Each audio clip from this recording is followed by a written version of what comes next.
Hi guys, how you doing? I hope you're all well. Today's video I thought I'd do something a little bit different for me from my regular vlogs apparently. I thought today I'll sit down and talk to you about my struggle I've had with depression and anxiety in the past, well, for the past few years anyway. Okay, so I thought I'd start off with my personal struggle that I've had. So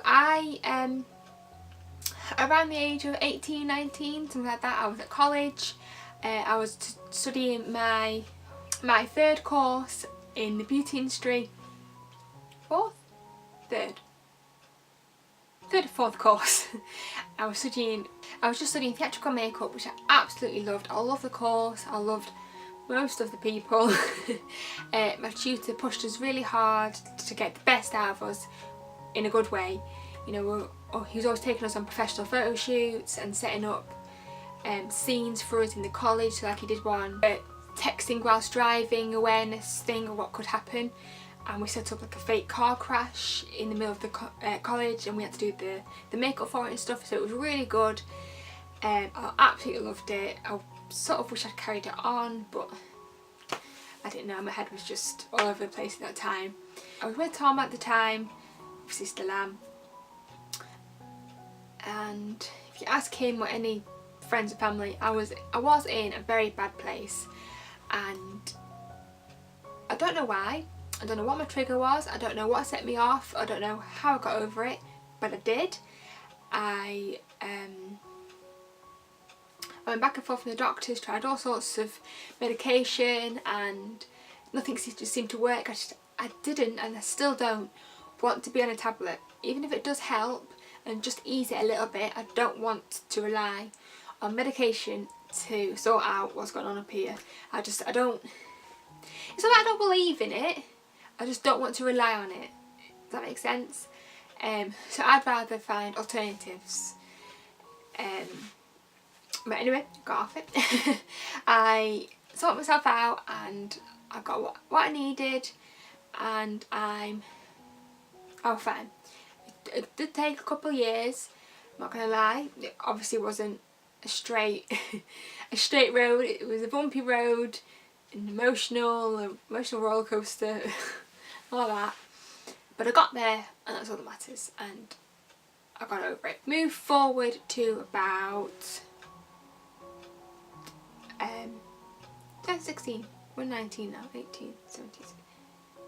So about 2.5 years ago now, October 16, I lost someone very, very dear to me. I lost my grandma, unfortunately. I think personally that's what set me off again with anxiety.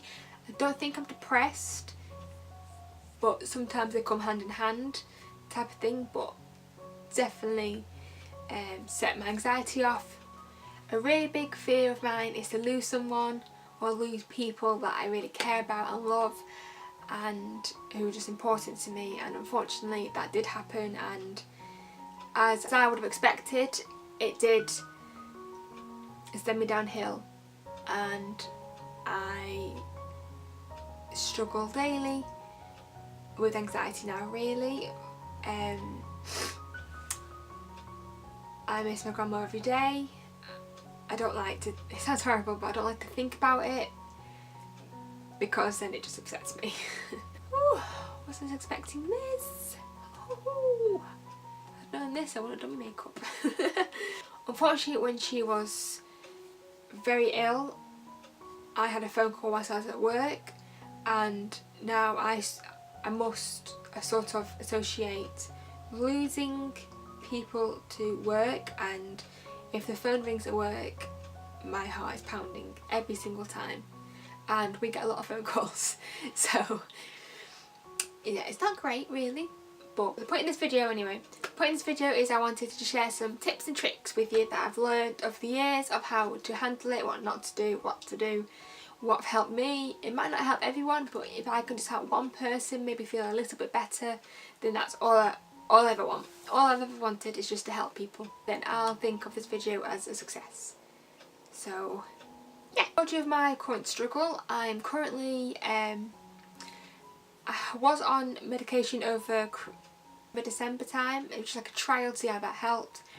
It did help, but it didn't agree with me in the same sense, so it just made me feel really sick and horrible. And again, like I said earlier, I don't really want to rely on medication to make me feel better. So I'm off that now, and I'm currently seeing a therapist twice a month, something like that, once a month. So it's not really regular, but it does help. I do come out of them sessions thinking, okay, I can do this. Do you know what I mean? So it does help. Anyway, so tip number 1 I have here is just talking. It sounds easy enough, but for me, I like to bottle things up, and then I have a big explosion, good cry, people are like, what the hell's wrong with you? And then I feel better, which is a vicious cycle to be in. So really, just talking to people, anyone, your mum, your dad, brother, sister, boyfriend, girlfriend, dog, hamster, squirrel, anyone who's listening, that will help. I know there's a bit of a stigma about talking and opening up about mental health, because I think people that don't have it, they don't realise how much talking and opening up about it can help. So they probably see it's all over social media at the moment about opening up and how you need to talk and all this, and I think that people are starting to think that, oh god, here we go, someone else with mental health issues, blah blah. That's not, obviously it's not very helpful.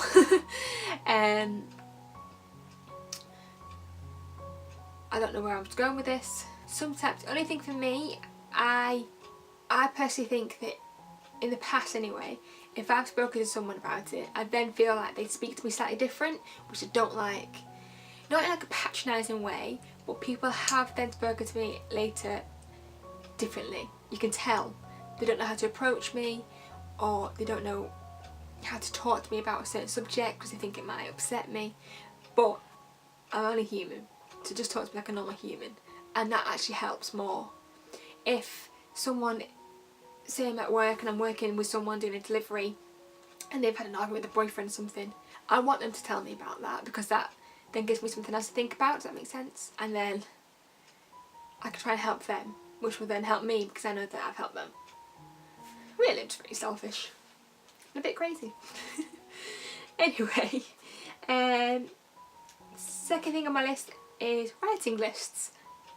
Such as an example, I've done a list which has helped, so then I know step by step what I'm doing here for this video.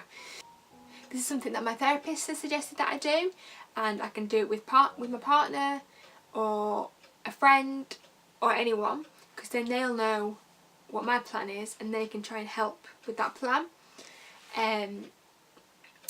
That's for future anyway, so I've got a plan written of what I want to do in my future. Even if it's just planning your day-to-day life and what you want to do with your day off, that's fine.